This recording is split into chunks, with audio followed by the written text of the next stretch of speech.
మొదటగా మహిళలకు ఓటు హక్కు ఇచ్చి ప్రపంచంలోనే ఆదర్శంగా నిలిచినటువంటి భారతదేశంలో అదే స్థాయిలో 33% రిజర్వేషన్లు ఇచ్చి మనం మళ్ళీ ఆదర్శంగా నిలబడబోతాం. కాబట్టి ఈ 50% ఫార్ములా అదైతే నేను మనస్ఫూర్తిగా దీన్ని అభినందిస్తున్నాను, దీన్ని ఆహ్వానిస్తున్నాను. ఇదే కాకుండా ఇలా కాకుండా మొన్న చెప్పినట్టుగా కనుక జనాభా ప్రాతిపదికన కనుక చేసినట్లయితే అనేక రాష్ట్రాలు నష్టపోయి, నేను ఉత్తర భారతదేశం దక్షిణ భారతదేశం లాంటి పదాలు వాడను కానీ ఆంధ్రప్రదేశ్ లాంటి రాష్ట్రాలు, తెలంగాణ లాంటి రాష్ట్రాలు, కేరళ, కర్ణాటక, తమిళనాడు ఘోరంగా నష్టపోయి. కానీ ఇప్పుడు ఇక్కడే ఉన్నటువంటి ఇప్పుడు సపోజ్ మీరు అన్నట్టు 2 తెలుగు రాష్ట్రాల్లో కలిపి మనం మంచి నంబర్ పెరగబోతుంది. సుమారు 80 మించి అక్కడ పెరగబోతుంది, 60కి మించి ఇక్కడ పెరగబోతుంది. అసలు విభజన చట్టంలోనే ఉంది కదా తెలంగాణ ఆంధ్రప్రదేశ్కి సంబంధించి నియోజకవర్గాల పెంపు చేస్తామని, మరి ఎందుకు చేయలేకపోయారు, ఎందుకు సాధించుకోలేకపోయాం? ఆంధ్రప్రదేశ్ పునర్విభజన చట్టంలో స్పష్టంగా ఆంధ్రాలో తెలంగాణలో సీట్లు పెరగాలి అని దానికి కూడా ఒక ప్రాతిపదిక. సో పార్లమెంట్లో ఉన్నటువంటి ఇప్పుడు 7 స్థానాలు ఏవైతే ఉన్నాయో వాటిని 9 చేయాలి అనేటువంటిది. సో ఆ విధంగా ఆంధ్రప్రదేశ్లో 25 పార్లమెంట్లకు 50, అలాగే ఇక్కడ ఒక 34 స్థానాలు పెరగాలి అనేటువంటిది మనం రీఆర్గనైజేషన్ యాక్ట్లోనే పెట్టుకోవడం జరిగింది. అయితే ఈ రీఆర్గనైజేషన్ యాక్ట్లో బహుశా మీరు గమనించుంటారు, చాలా తప్పులు చేశారండి. ఈ రీఆర్గనైజేషన్ ఎవరైతే బహుశా రాశారో ఆ మహానుభావులు చాలా చాలా తప్పులు చేశారు. మీకు బాగా గుర్తుండి ఉంటుంది, శాసన మండలి స్థానాలను కూడా చిన్న భాగాహారం చేయటం చేతకాక అనాలి నేను ఇప్పుడు, తప్పదు. అవి కూడా తప్పులేశారు. సో అలాగే 7 మండలాల విషయం కానివ్వండి, అనేక తప్పులు. ఆ తప్పులతో పాటు ఇంకో తప్పు ఏం చేశారంటే, ఇందాక మనం అనుకున్నాము ఆర్టికల్ 170 క్లాస్ 3 ప్రకారము 2026 తర్వాతి జనగణన ఆధారంగా డీలిమిటేషన్ కమిషన్ ఏర్పాటు చేసి నియోజకవర్గాలను పెంచాలి అనేది భారత రాజ్యాంగంలో ఉంది అని మనం చెప్పుకున్నాం ఇందాక డిస్కషన్లో.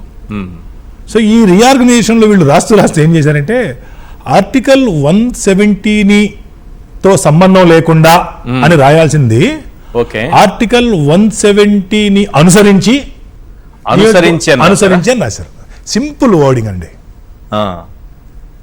ఆర్టికల్ నాకు ఒక డౌట్, సాధారణంగా వచ్చే డౌట్, కానీ ప్రత్యేకంగా చట్టమే ఉంది కదా చేసుకోమని, అదే పార్లమెంట్ ఆమోదించిందే కదా. అదే ఆ పాయింట్కి వస్తున్నాను. ఆర్టికల్ 170తో సంబంధం లేకుండా అని రాసినట్లయితే ఈజీ అయిపోయింది. ఆర్టికల్ 170ని అనుసరించి అని రాయటంతో మీకు బ్రేక్ పడింది. ఎందుకు బ్రేక్ పడింది అన్నప్పుడు ఇప్పుడు నేను చెప్పినటువంటి కారణం 170 ఏం చెప్తుంది అంటే 2026 తర్వాత. అయితే భారత రాజ్యాంగం ఏం చెప్తుందండి, భారత రాజ్యాంగంలోని ఆర్టికల్ 2, ఆర్టికల్ 3 అధికరణం 2, అధికరణం 3 భారతదేశానికి సంబంధించినటువంటి సరిహద్దులు, రాష్ట్రాల సరిహద్దులు, నూతన రాష్ట్రాల ఏర్పాటు, వీటికి సంబంధించినటువంటి అధికరణాలు ఇవి 2.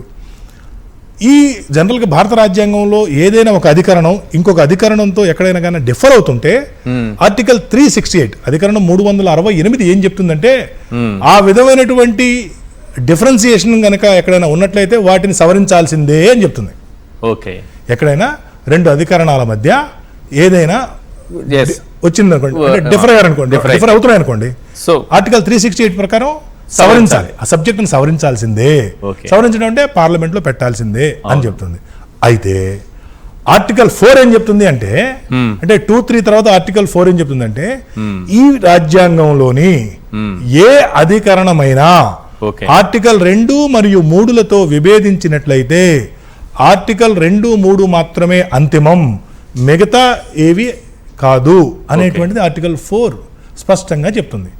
ఈ ఆర్టికల్ 4ని మనం అర్థం చేసుకుంటే ఆర్టికల్ 368 ఏం చెప్తుందో దాన్ని మీరు వినవలసినటువంటి పని లేదు, అనుసరించాల్సిన పని లేదు. ఎందుకంటే ఆర్టికల్ 2 లేదా ఆర్టికల్ 3 ద్వారా చేసినటువంటి ఏ చట్టమైనా భారత రాజ్యాంగంలో ఏ అధికరణంతో విభేదించినా కూడా ఆర్టికల్ 2 లేదా 3 ఫైనల్. కాబట్టి ఆర్టికల్ 4 2, 3కి బలాన్ని ఇస్తూ నిలబడుతుంది. ఎగ్జాక్ట్లీ. అంటే కానీ రాష్ట్ర విభజన జరిగింది, ఈ 3 రాష్ట్రాల సరిహద్దులు నిర్ణయించిన ప్రకారం విభజన జరిగింది, దాని ప్రకారమే మనం చట్టం చేసుకుంటాం. 4 కూడా ఆర్టికల్ 4 కూడా సపోర్ట్ చేస్తుంది, మళ్ళీ 368 ఎందుకు అడ్డుపడుతుంది? ఎగ్జాక్ట్లీ. ఆ సమయంలో 368కి అసలు అడ్డుపడే పరిస్థితి లేదు. అయితే పొలిటికల్ గా అడిగేటువంటి శక్తి లేని కారణంగా ఆ రోజు వీటిని అంటే ఏదైతే ఈ అధికారం ఏదైతే ఉందో దాన్ని ఎగ్జిక్యూట్ చేయలేకపోయారు. ఇది స్పష్టం. ఎందుకంటే ఆ రోజు మరి శశిధర్ రెడ్డి గారు కూడా చాలా ఉద్యమం చేశారు. ఆనాడు తెలుగుదేశం పార్టీ ఎమ్మెల్యేగా ఉన్న రేవంత్ రెడ్డి గారు, ఈవెన్ నేను కూడా అనేక సందర్భాల్లో ఢిల్లీ వెళ్ళి మీరు ఆర్టికల్ 368 ని చూపించాల్సిన పని లేదు, లేదు ఆర్టికల్ 170 క్లాస్ 3 లో ఉన్నదాన్ని మీరు చూపించాల్సిన పని లేదు.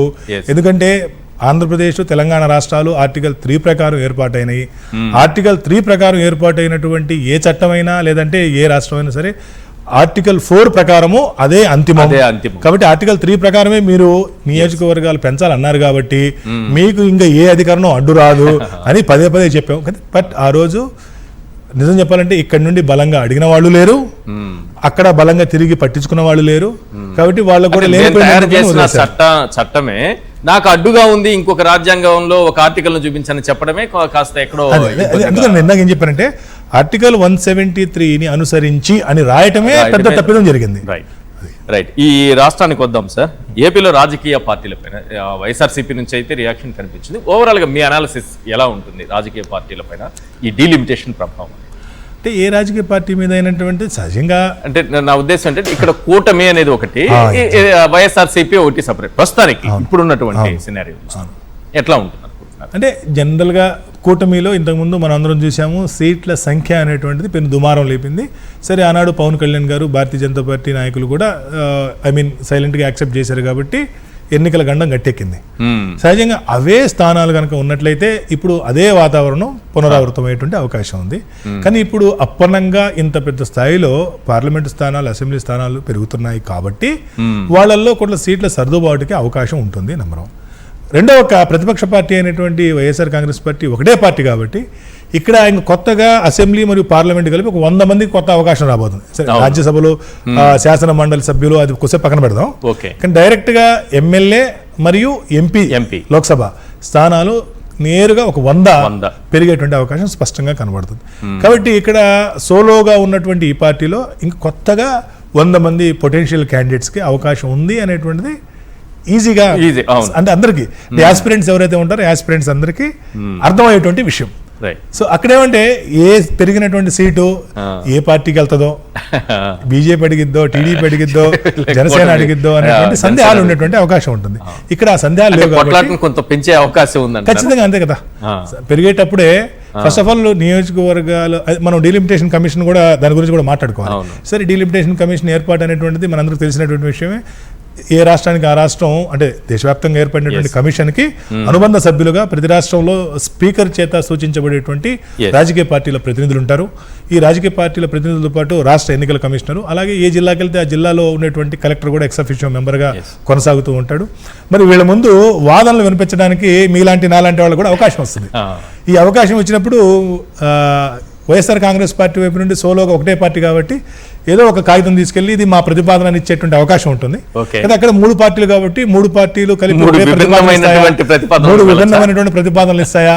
కమిషన్ ముందు కూర్చొని ఓపెన్ ఆర్గ్యుమెంట్ ఏదైతే ఉందో ఓపెన్ ఆర్గ్యుమెంట్లు ఏం చెప్తారు, అవి ఏ విధమైనటువంటి వాటికి దారి తీస్తారనేది భవిష్యత్తు చూడాల్సిందే. రైట్.